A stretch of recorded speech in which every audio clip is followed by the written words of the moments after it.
او محدثین لول علماء محققین فرمائی چه ابو لہب چه کافر لدنیا تیر سلائے او د قرآن یو سورت پورا سورت د په مذمت چه نازل دا د بدواله بیان چه نازل دا هغه د رسول الله علیه السلام د ولادت خوشی مناو کړه خپل امینځ آزاد کړه نو برگ نبادا ایک کافر ایک مشرک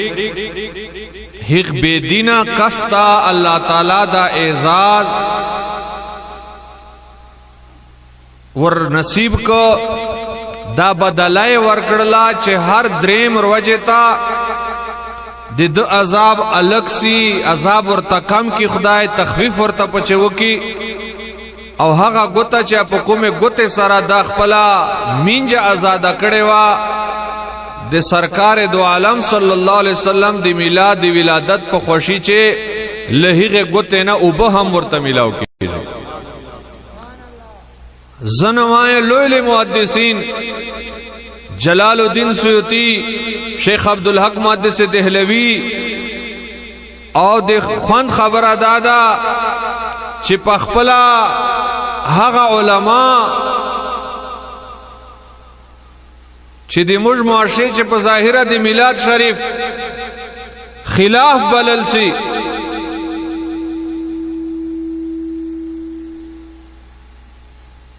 هغه پارټي علماء جند عالمان چې میلاد شریف تا بدعت یا ناروا وای دی غلو استادانو مفتیانو کتابونه ما سرستا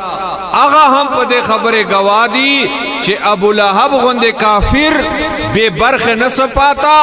چې یو مؤمن مسلمان د سید دو عالم صلی الله علیه وسلم امتی د دو کلمې ویونکا چې د حضور میلاد خوشی وکي دغه سے جلسه جوړه کی خپل وس مطابق خرچه وکي ان شاء الله العزیز دیغه بدله به جنات نعیم د جنت لولو نعمتونه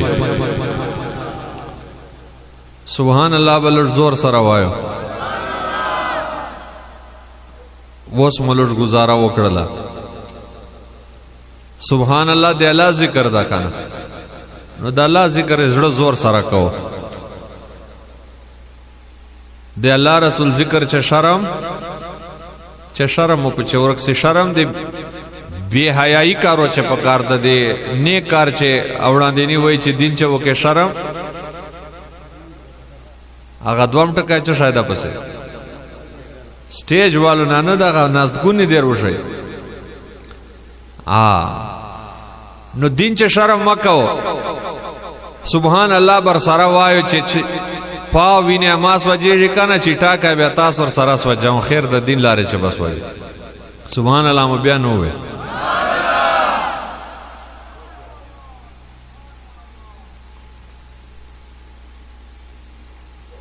ایزان قدر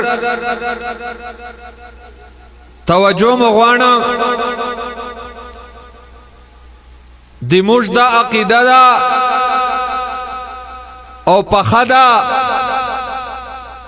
چه عام خلقنا ولیان بزرگان بہتر دی افضل دی پا درجے چه لوی دی او ولیانو نا نبیان او پیغمبران چې دی آبیا په درجه چلوي دي عام خلق دی ولیانو درجه تا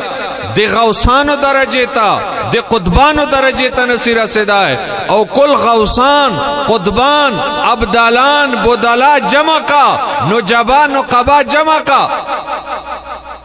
بیا آدی نبیانو درجه تا نرسید او نبیانو نه رسولانو درجه چی گدا او بیا خاص کر اولو العظم رسولانو له ټولو نه درجه چې غدا خدا کی دز دکا او زړه چو دماغو چې چینوا چې د کومه هستی مرتبه شان او عظمت له عام خلقو نه هم اولیاءو نه هم نبیانو نه هم رسولانو نه هم کل مخلوقات خدا نه بالا دا اعلی دا هغه هستی چې د درجه په مخلوق چې نستا او نه پیدا کېدای سي هغه هستی نام حضرت محمد مصطفی احمد مجتبی